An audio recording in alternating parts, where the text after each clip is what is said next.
আজিকালিতো সকলোৰে ঘৰতে LPG গেছ বা LPG চিলিণ্ডাৰ থাকে আৰু সকলোৱে ব্যৱহাৰ কৰে LPG গেছ।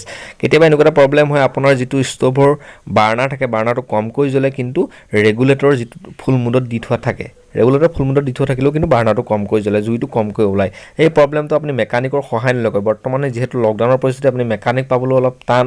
কেনেধৰণে ঘৰতে মাইকী মানুহো পাৰিব কেনেধৰণে ভাল কৰিব পাৰিব সম্পূৰ্ণ ভিডিঅ'টো চাব, স্কিপ নকৰাকৈ চাব। ভাল পালে লাইক শ্বেয়াৰ কমেণ্ট কৰিব আৰু আপুনি জানি যাব কেনেধৰণে প্ৰব্লেমটো ঠিক কৰিব পাৰি। বলক এতিয়া ভিডিঅ'টো আৰম্ভ কৰোঁ। ষ্টভটো ডিছকানেক্ট কৰাৰ পিছত চিলিণ্ডাৰৰ পৰা বাহিৰলৈ লৈ আহি পেলাই আপোনাৰ যিকেইডাল ষ্টেণ্ড থাকে ষ্টেণ্ডকেইডাল ষ্টভটোৰ পৰা আঁতৰাই ল'ব। ষ্টেণ্ড দুফালে দুডাল থাকে দুডাল আঁতৰাই ল'ব। আঁতৰাই লোৱাৰ পিছত দুফালে দুডাল যিকেইডাল বাৰ্নাৰ থাকে বাৰ্নাৰ কভাৰ সেই বাৰ্নাৰকেইডাল আঁতৰাই ল'ব। বাৰ্নাৰকেইডাল আঁতৰাই লোৱাৰ পাছত আপোনাৰ বাৰ্নাৰটো য'ত লাগি থাকে ষ্টভটোৰ মেইন চোলাটোত সেই বস্তুটো ষ্টভটো লুটিয়াই লোৱাৰ পিছত দেখিব এনেকুৱা দুটা স্ক্ৰু থাকে দুইফালে দুটা এনেকুৱা স্ক্ৰু থাকে। সেই স্ক্ৰুকেইটা আপুনি আঁতৰাই ল'ব লাগিব। স্ক্ৰুকেইটা খুলি ল'ব লাগিব। দুইফালে দুডাল স্ক্ৰু আছে স্ক্ৰুকেইটা আপুনি খুলি ল'ব লাগিব। স্ক্ৰু খোলাৰ পিছত যিডাল বাৰ্নাৰ থাকে সেই বাৰ্নাৰডাল আপুনি এনেধৰণে আঁতৰাই দিব লাগিব যিখিনি গেছ আহে। তাৰপিছত দুইফালে যেতিয়া আঁতৰাই দিব গেছটো লুটিয়াই ল'ব। লুটিয়াই লোৱাৰ পিছত আপোনাৰ যিকেইডাল ৰেগুলেটৰ থাকে গেছৰ ষ্টভৰ সেই ৰেগুলেটৰকেইটা কভাৰকেইটা যিকেইটা আঁতৰাই ল'ব। আঁতৰাই লোৱাৰ পিছত আপুনি দুইফালে কভাৰটো আঁতৰাই ল'ব। আঁতৰাই লোৱাৰ পিছত আপুনি দেখিব তলত দুটা স্ক্ৰু দিয়া থাকে এখন প্লেটত সহ স্ক্ৰু দুটা লাগি থাকে। সেই স্ক্ৰু দুটা আপুনি নিশ্চয় দেখিছে। এই দুটা স্ক্ৰু কথা কৈছোঁ মই। যিকেইটা স্ক্ৰু কথা আপুনি দেখিছে নহয় সেই স্ক্ৰুকেইটা আপুনি খুলি ল'ব লাগিব। স্ক্ৰুকেইটা আপুনি খোলাৰ পিছত আপুনি এনেকুৱা পাইপডাল ভিতৰৰ পৰা ওলাই আনিব পাৰিব। পাইপডাল উলিয়াই অনাৰ পিছত দেখিছে য'ত আপোনাৰ গেছৰ যিটো বাৰ্নাৰলৈ গেছ যায় যিটো নজেল থাকে সেই নজেলটোৰ ওপৰ চাইডে যিটো আমি ৰেগুলেটৰ ষ্টভত আমি কম বেছি কৰোঁ সেই বস্তুটো আপুনি দেখা পাব।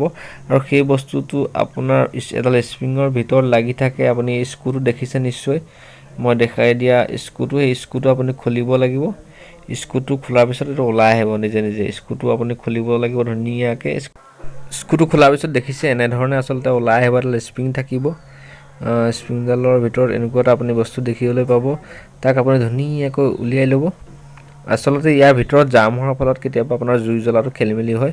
আৰু যিবিলাক নজেল থাকে আচলতে ইয়াত বিন্ধা থাকে আমি সেই বিন্ধাবিলাক কিছু মলি পৰি পেলাই ফুটাবিলাক অলপ জাম হৈ যোৱাৰ ফলত গেছৰ যিটো আপোনাৰ কমকৈ জ্বলে বা গেছটো কমকৈ ওলায়। আৰু কেতিয়াবা কিন্তু এনেকৈ যেতিয়া জাম হৈ যোৱাৰ ফলত কিন্তু এক্সিডেণ্টৰ সম্ভাৱনা থাকে। সেইকাৰণে নিজে ঘৰতে আপুনি ছাৰ্ভিচিংটো দি থাকিব।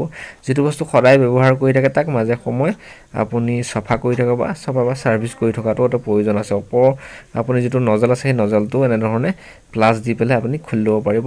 তাৰপিছত আপুনি তাক চাফা কৰিব। নটটো খোলাৰ পিছত আপুনি এনেকুৱা ধৰণৰ বস্তুকেইটা আপুনি হাতত ল'ব। হাতত লোৱাৰ পিছত আপোনাৰ ঘৰত পেট্ৰল জাতীয় বা কেৰাচিন তেল জাতীয় যিকোনো ধৰণৰ স্পিড জাতীয় যদি বস্তু আছে সেই বস্তুটোৰে গোটেইকেইটাক সম্পূৰ্ণকৈ ধুনীয়াকৈ চফা কৰিব। চফা কৰিলে কি হ'ব ইয়াত যিবিলাক নজেলবিলাকত তেলেতীয়া ধৰণৰ মলি লাগি আছে আৰু তেল জাতীয় যিটো মলি লাগি আছে সেই মলিটো আচলতে আঁতৰি যাব। আঁতৰি যোৱাৰ পাছত আপোনাৰ যিবিলাক প্ৰব্লেম থাকে সেই প্ৰব্লেমবিলাক ভাল হৈ যাব। এনেধৰণে আপুনি হাতত লৈ চফা কৰিব পাৰিব। তাৰপিছত আৰু কেইটামান কাম আছে।